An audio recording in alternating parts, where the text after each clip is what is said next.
वाले हैं फिजिक्स का दो बहुत ही ज़्यादा इंपॉर्टेंट क्वेश्चन, और ये दोनों क्वेश्चन अपवर्तनांक से रिलेटेड है। तो चलिए देखते हैं वे दोनों क्वेश्चन को। तो सबसे पहला क्वेश्चन क्या है, तो देखिए यहाँ पर कि हीरे का अपवर्तनांक 2.42 है, इसका क्या अभिप्राय है। तो जब मैंने आप लोगों को अपवर्तनांक पढ़ाया था उस समय मैंने दो तरह का अपवर्तनांक बताया था, एक निरपेक्ष अपवर्तनांक और एक बताया था अपवर्तनांक। और ये भी मैंने आप लोग को बताया था कि निरपेक्ष अपवर्तनांक को सामान्यतः हम लोग अपवर्तनांक कहते हैं।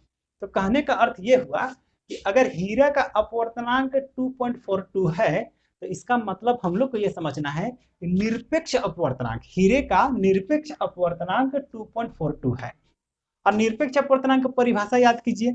तो निरपेक्ष अपवर्तनांक n इक्वल टू क्या होता था, तो निर्वात में प्रकाश की चाल बटे किसी माध्यम में प्रकाश की चाल। तो निर्वात में प्रकाश की चाल बाई किसी माध्यम में प्रकाश का चाल, ये दोनों का जब अनुपात निकालेंगे तो जो भी आएगा उसको इस माध्यम का निरपेक्ष अपवर्तनांक कहा जाएगा।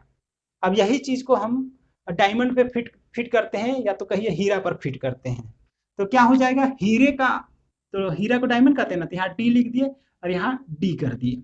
तो मेरा परिभाषा क्या हो जाएगा, तो निर्वात में प्रकाश की चाल और हीरे में प्रकाश की चाल का जो अनुपात आएगा उसको हीरे का निरपेक्ष अपवर्तनांक कहते हैं।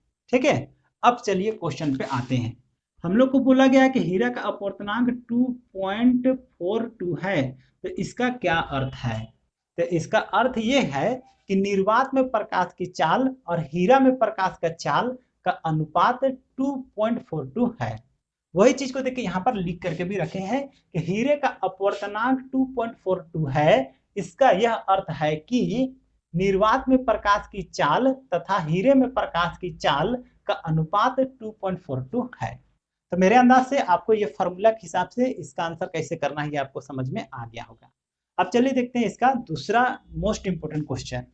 इसमें क्या बोला है कि प्रकाश वायु से 1.50 अपवर्तनांक की कांच की प्लेट में प्रवेश करता है, कांच में प्रकाश की चाल कितनी है। निर्वात में प्रकाश की चाल 3 × 10⁸ मीटर पर सेकेंड है। ठीक है, तो चलिए देखते हैं इसको किस तरह से हम लोग को बनाना है। तो आपको क्या करना है, आप सबसे पहले हल कर लीजिए और लिखिए जो जो इसमें दिया हुआ है। तो यहाँ क्या दिया हुआ है, इतना अपवर्तनांक की कांच का प्लेट, मतलब कांच का अपवर्तनांक दिया हुआ है। कांच का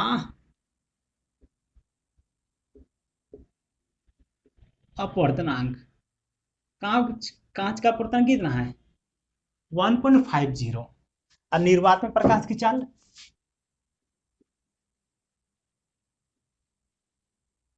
निर्वात में प्रकाश की चाल, निर्वात में प्रकाश की चाल कितना है, तो लिखा हुआ 3 × 10⁸ मीटर पर सेकेंड। इस चीज को आपको याद भी करके रखना है क्योंकि एग्जाम में आपको ये पूछता है। अब चलिए हम लोग लिखते हैं अपवर्तनांक का फॉर्मूला। तो कांच का अपवर्तनांक ना, कांच का अपवर्तनांक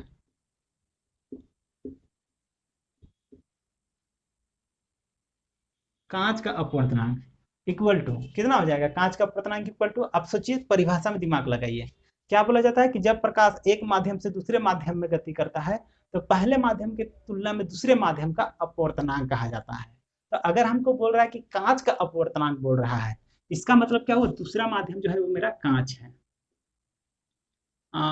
कांच में प्रकाश की चाल, तो पहला में क्या है, तो निर्वात होगा,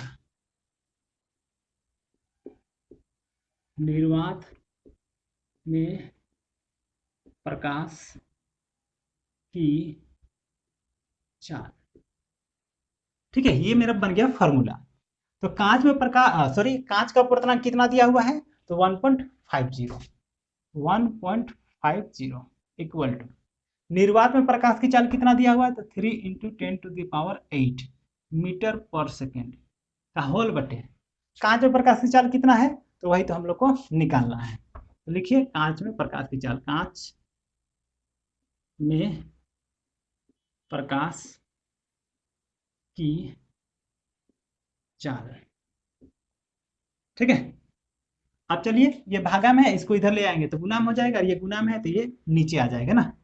तो कांच में प्रकाश की चाल इक्वल टू कितना हो जाएगा, 3 इंटू 10⁸ मीटर पर सेकेंड का होल बाय 1.50 कितना हो जाएगा 3।